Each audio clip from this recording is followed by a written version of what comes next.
Hare Krishna, happy Ekadashi.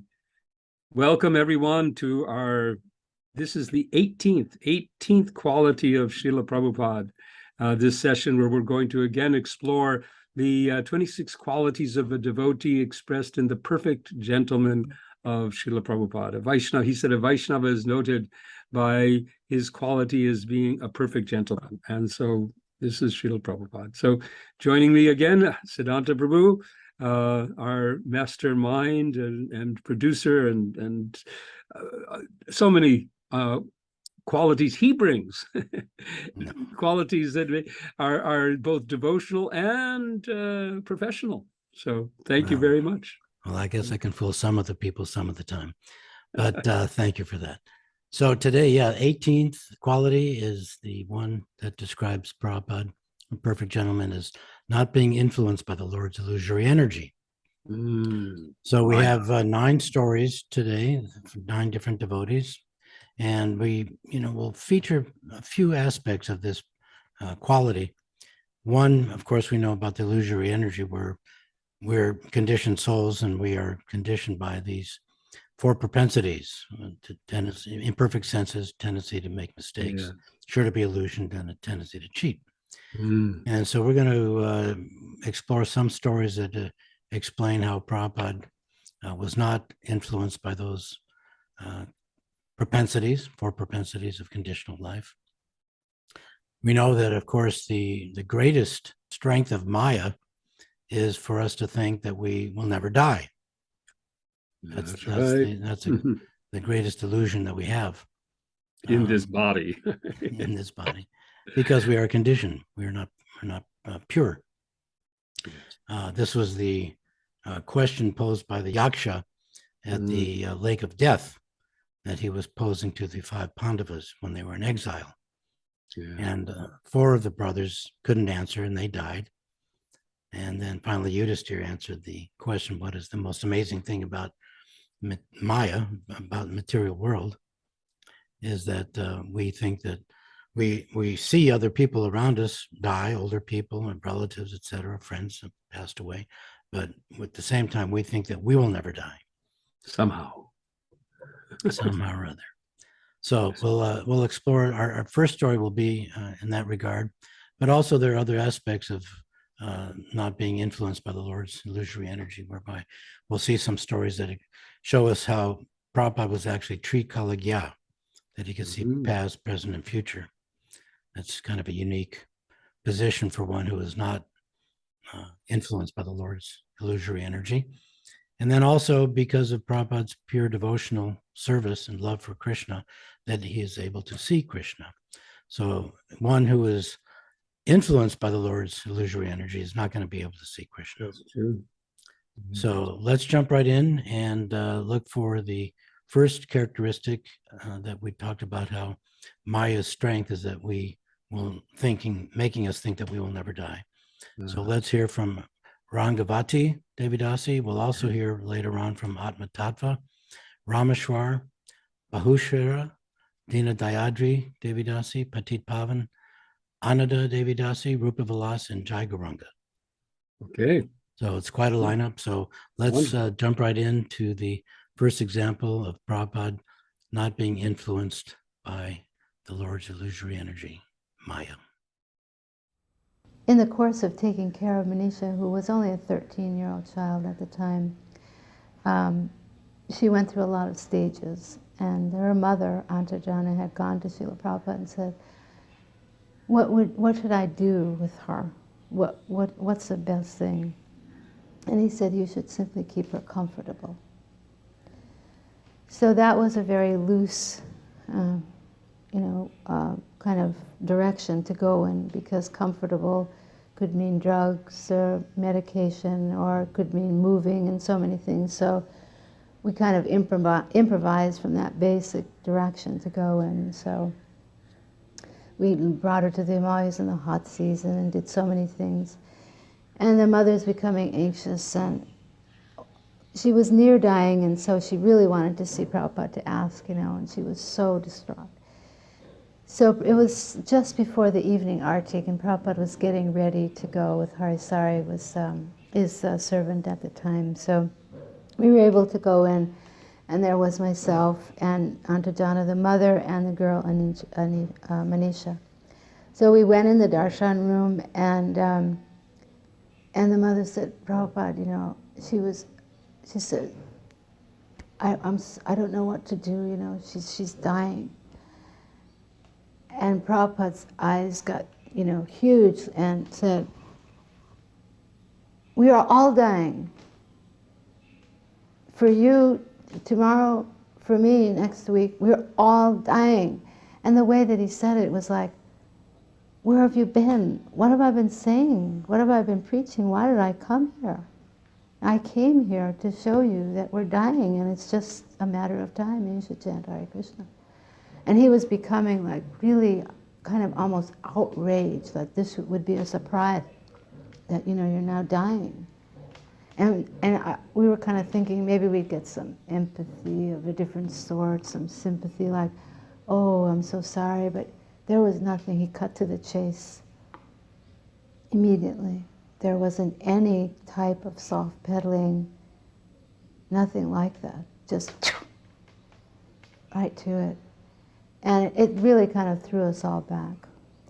And so Manisha was having a really hard time chanting, as you would. She's 13, she's a bag of bones, and she didn't want to chant 16 rounds every day. So she asked Srila Prabhupada, what should I do? What'll happen to me if I don't chant 16 rounds? And he said, you'll be born, in an aristocratic family, or educated and wealthy. But he said, chant Hare Krishna. Transcendental vision. Really just seeing things as they are, not the Maya, oh, it's going to be all right. You go to the hospital and you ask somebody, how is it? Oh, yeah, it's okay. Nothing like that. We're dying. That's the reality. That's the first and main and lasting lesson that he's taught us. This is why But he taught the other one too. You're not dying. Okay, right. Right. You're not dying. Very It's good. just your body's going to die. You'll get another body. A good one too. Right.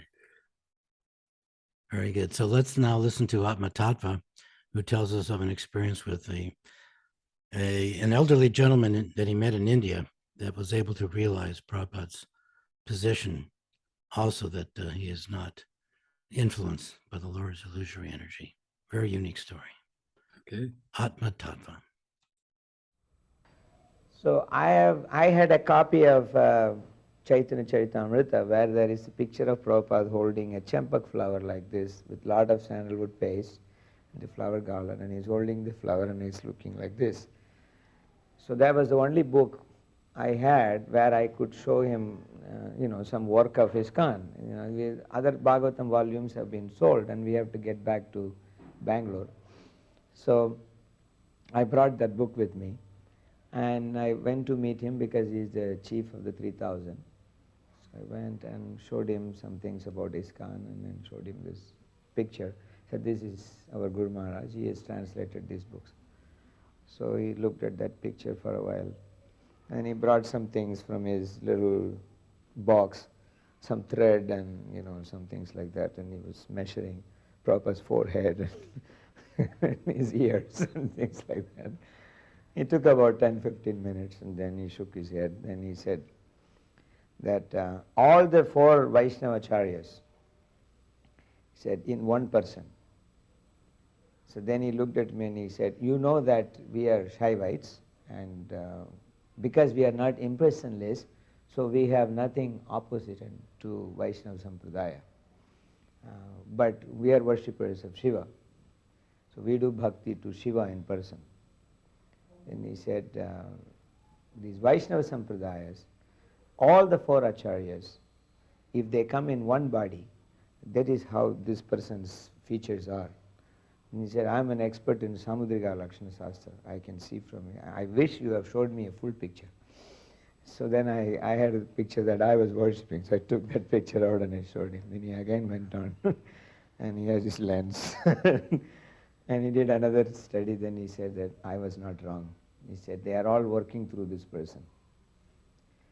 Then he said, you are very fortunate to be with him. Then he said that some movement like that, this is what I would like to be in my next life. So then I said, but I thought your ultimate is go to Kailash. Then he said, yes, if I go there, and Kailash exists for a long time, so I can always tell Lord Shiva that I want to join some movement like this, and I want to spread dharma everywhere. Then he was very happy, and he said that, you please give this book to me.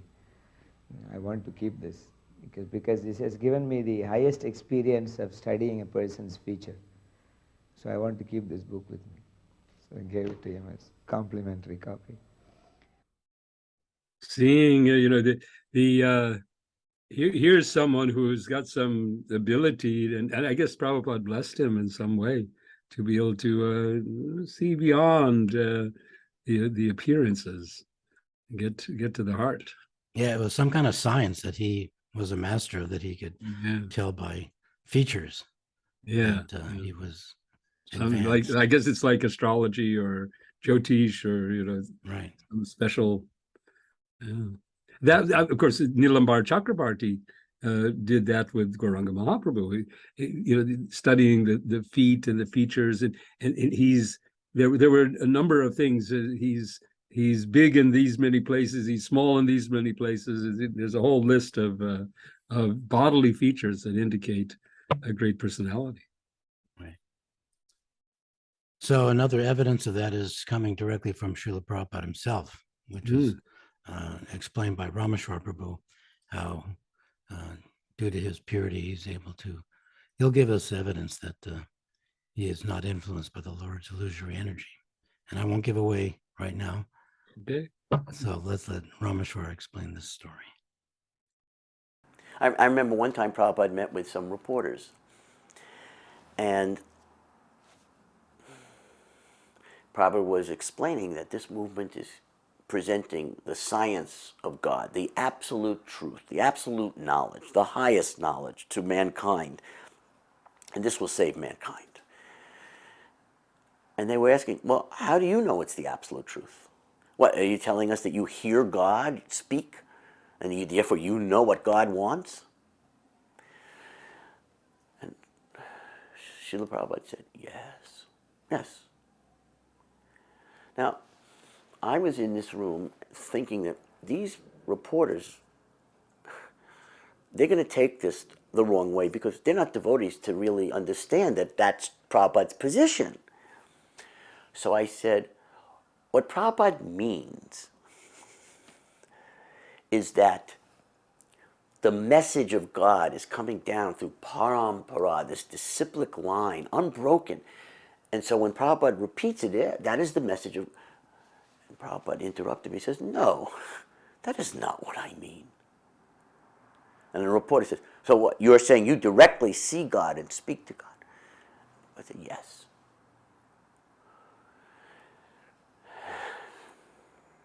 So, apart from me being revealed as an utter fool for even trying to interject, because Prabhupada had a way of knowing how he wanted to preach to reporters, to scientists, to philosophers, to scholars, to priests and religionists. And there were times where he would call someone a rascal to their face. And he probably knew what he was saying and doing perfectly. This was one of those times where he's actually willing to reveal himself to a non-devotee like that. Krishna's arrangement that Rameshwar was there and remembers it, and now we can get that experience, because those reporters, I doubt they reported that. But Rameshwar was there and he heard, and now we get the we get the benefit to hear from Prabhupada's own mouth. Just, Exactly. His position of seeing Krishna, talking with Krishna. We could that could be another whole series, all the times where Srila Prabhupada reveals how he's taking dictation, and people seeing that. You'll maybe somewhere in this where devotees see Srila Prabhupada speaking with the deities. Not on this episode, but they are there. They're part of the series. Yeah. So don't hesitate to go onto my website and get your flash drives. You'll have all of them. Yes. Yeah. In any case, let's listen to Bahushara, who gives us a unique story that will further give us examples of Prabhupada's purity and ability to see Krishna. After Prabhupada disappeared in 77, we kept doing libraries, but then in 78, Patit Udharana in Bombay, he asked me if, Kasatsrup had asked him if he would help with the Lilamrita. Then I said, oh, what's that work you're doing? And he goes, well, I don't know if I can do it. Are you interested? And I said, sure, I'd love to do it. And then, then I picked it up. I contacted Kasatsrup. They got me a tape recorder, gave me some money and said, okay, here's what you do. You go interview different people. Just go all over India and interviewing people. And I said, fantastic. My problem was I wouldn't stay long enough in a place, but sometimes I'd go to a place and I couldn't always meet a person. Then I'd leave to come back and meet him again. So at this time in Delhi, because there was one Pandit who was Prabhupada's first disciple, Acharya Prabhakar Mishra, and he was a Sanskrit scholar, not only a Sanskrit scholar, but also he was very cultured. He had MA, PhD, everything. And he had been actually teaching Sanskrit. And Prabhupada went to Jhansi, and he actually told Acharya Prabhakar, he said, I came here because in a dream I saw you and I knew I was supposed to come. So then I came to Jhansi, and then that's when Prabhupada says, I met you for this reason. And so then he was there. He was a very cultured man. I was impressed by his demeanor. He was very well clean-cut and very well behaved and very articulate because he was a scholar. And Prabhupada, when he was there with him, they would do bhajan together. They'd actually go out and they'd do Rath Yatra, small Rath Yatra. They'd go do programs in other cities and everything around the area, small villages. And Acharya Prabhakar said that one night he had to go to Delhi. It was actually Krishna Janmashtami. He had to go to Delhi. He came back, took a little rest. Then he woke up. It was 1 a.m. And this was 1954, Janmashtami. And he said that he could hear Prabhupada playing Mridanga in the temple room. And it was very ecstatic. So he went upstairs. And when he saw Prabhupada there, Prabhupada was bouncing around the temple room doing kirtan. And he was wearing this long garland all the way down to his feet. And Prabhupada was just in total bliss chanting. So Acharya Prabhakar was watching this and he thought it was very strange because these were kadamba flowers, and kadamba flowers aren't real common in Jhansi. They're very rare in that area. And but the other interesting things is kadamba flowers are usually about this big, about the size of a golf ball. And the ones that were on Prabhupada's garland were the size of tennis balls. And this was pretty bizarre because it was very big. And the other thing was the aroma that was in the air. He called it apakrit, non-material atmosphere, because he was a Sanskritist. And he wanted to ask Srila Prabhupada, well, what was this? Where did this come from? This just doesn't, you can't buy it in the market, this garland. And the atmosphere was so surcharged. He said it smelled like heavenly planets, the aroma. So Prabhupada wouldn't answer. He just kept doing kirtan, bouncing around the temple room, chanting. Then the next morning, he asked Srila Prabhupada, what went on? What was this? Where did you get the garland from? Why did it smell so much? And why were you feeling so blissful? And Srila Prabhupada told him that I was feeling some love for Krishna, and I was chanting to him, and he appeared and gave me this garland, And I went to touch his feet or grab his feet, and then he disappeared. And that was it. And he said, because of that, I was dancing around the temple room. And he was crying, Prabhupada was crying and everything. And Acharya Prabhakar also said that sometimes Srila Prabhupada would chant kirtan for 3 days straight without eating and sleeping. He would just be doing kirtan on and on and on. And he said this was... He didn't specifically say, but Srila Prabhupada was into kirtan and he would do it very intensely because that was the mood that he had. And the reason why I'm mentioning this is that it's important because this was showing how Srila Prabhupada sometimes would do his bhajan and how so intense he was in doing it. Because ordinarily as devotees, we'd never heard that like Srila Prabhupada would be chanting for 2 or 3 days straight. We heard that sometimes he wouldn't eat for long periods of time, especially near the end. But here he was actually doing kirtan for a long period of time without eating and no sleeping. And then that was remarkable. And the other thing is the result of his bhajan, and the result of the bhajan was that Krishna had appeared. And so I was taking it to heart that what Acharya Prabhakar was saying had some validity to it, because just the nature of Acharya Prabhakar, and he was very believable. And that basically was it with Acharya Prabhakar. There's a lot more. You can read it in Lilamrita, but there's more detail also. But that was very enlivening to hear. Hare Krishna. Oh, Krishna prepared Srila Prabhupada in so many amazing ways that he could come and save us with kirtan. Kirtan Ras. Yeah, just another piece of evidence, hard evidence that Prabhupada is not influenced by the Lord's illusory energy by any stretch of the imagination. Curtains opened. Right. Now let's hear from Dina Dayadri, Devi Dasi, who also will give us another example of Prabhupada's purity. This was in the Los Angeles temple. He was seen during a very ecstatic kirtan laughing. And after the kirtan was over, the devotees asked why he had been laughing. And Prabhupada said, oh, he was laughing at Narada Muni. And the devotee said, what, Narada Muni? Yes, Narada Muni was there. Oh, what was Narada Muni doing? He said, he was laughing. They said, why was he laughing? He was laughing at all the mlechas and chandalas dancing and chanting Hare Krishna. Oh, Narada Muni. Beyond the veil, right? I mean, we're sitting here thinking, this is reality, but there's this whole veil, which is right behind that, Narada Muni. Prabhupada was not covered, could see through.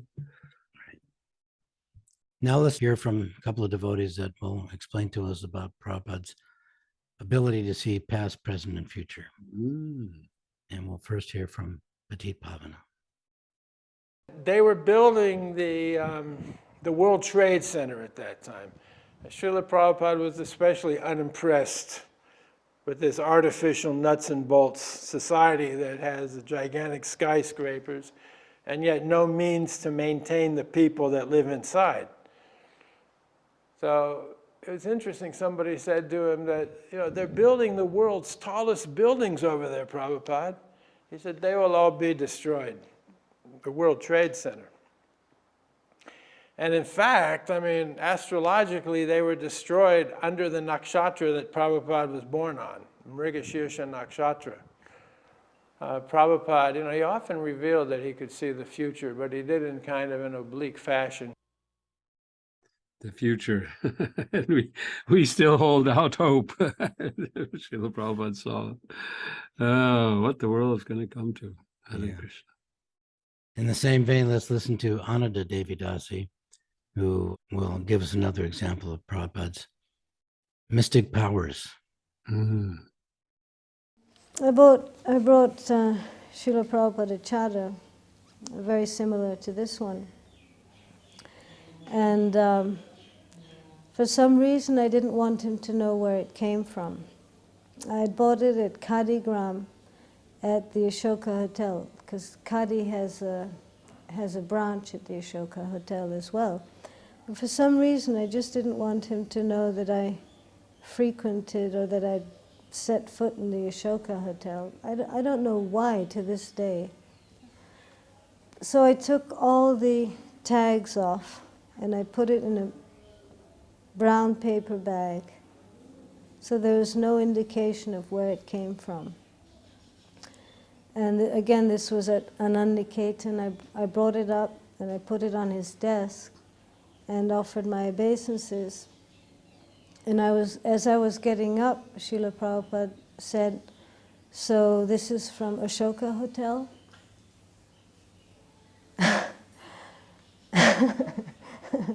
So to this day, I understand that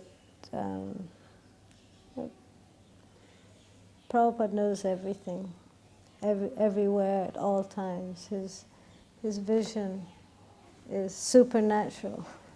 His supernatural vision. But again, one tends to forget that, but it's a very clear indication. No illusions, no illusory coloring there. Just Can't get past him. We have two more. Rupa Vilas Prabhu will now tell us a story where he was with Prabhupada in the final days, final moments, and what he observed will give us another example and increase our faith that Prabhupada is the one to follow, because he is not influenced by the Lord's illusory energy and will not cheat us. And on that last day, everyone was chanting. At first there was a kind of a back and forth, and then everybody began chanting together in the last moments. And again, it's not something you can empirically establish, but it felt like there were many more people in that room than were actually there. It felt like there was a heavenly chorus. It felt like there must be so many other personalities from other places who were present. And there was this tremendous feeling. I'm not trying to make light of it. It was like a Technicolor finish. You know, like when you have this spectacular ending to a movie or something. It was like this glorious chanting was going on, and Prabhupada was, with his last breath, was Hare Krishna, you know, uttering the syllables Hare Krishna, and you could almost feel the ascent. You know, it was like you sensed, okay, he's ascending now, he's with Krishna. And the emotions were so intense in the room, and some devotees became completely hysterical, crying. One devotee threw himself on the floor and just weeping, he couldn't control himself. Other people were completely stricken or stoic, or there were so many different kinds of reactions. But it was a very intense moment. But there was nothing inauspicious about it. It was completely auspicious. Sometimes they describe the sentiments of the gopis as being simultaneous nectar and poison. It was kind of like that. It was ecstatic because you knew that Prabhupada had perfectly executed the mission of human life and was back to Godhead. And but for us, it was loss, irretrievable and irreplaceable loss. So it was a very difficult period. Yeah. No covering of Maya, just ascending. Yeah. Krishna. And it was interesting how he felt the presence of other, Yeah, spiritual beings there. Prabhupada's influence. The devotees could see a little bit beyond the curtain there. Experience what lies beyond. Right. Now I'd like to end with a very significant story from Jai Gauranga Prabhu, who's was there present with Prabhupada during a lecture in Mexico City.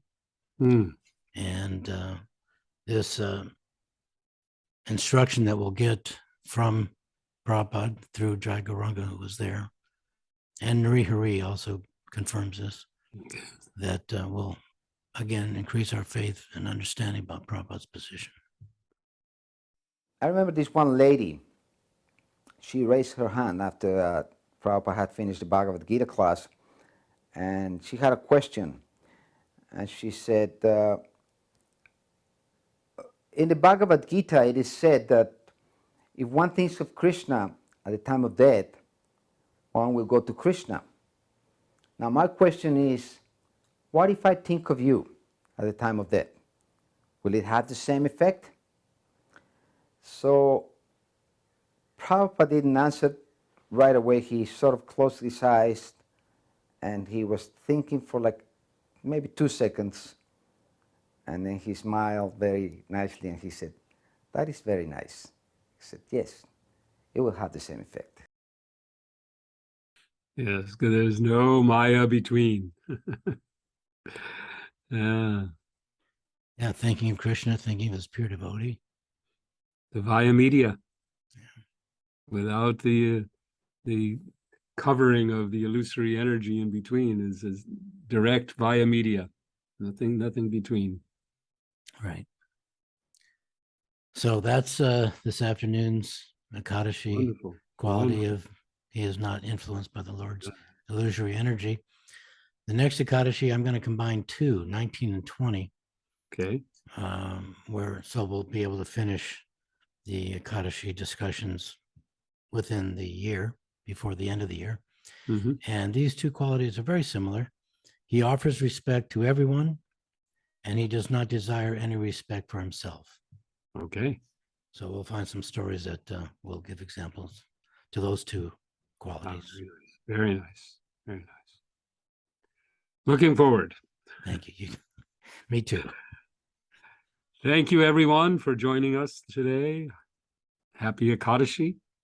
And please make sure to like, share, subscribe, let everyone know about this series so that it can be enjoyed by more. And don't forget to go to Prabhupada Memories channels, like, subscribe, and do everything there too. Thank And you. buy the USB. Haribol. You have it.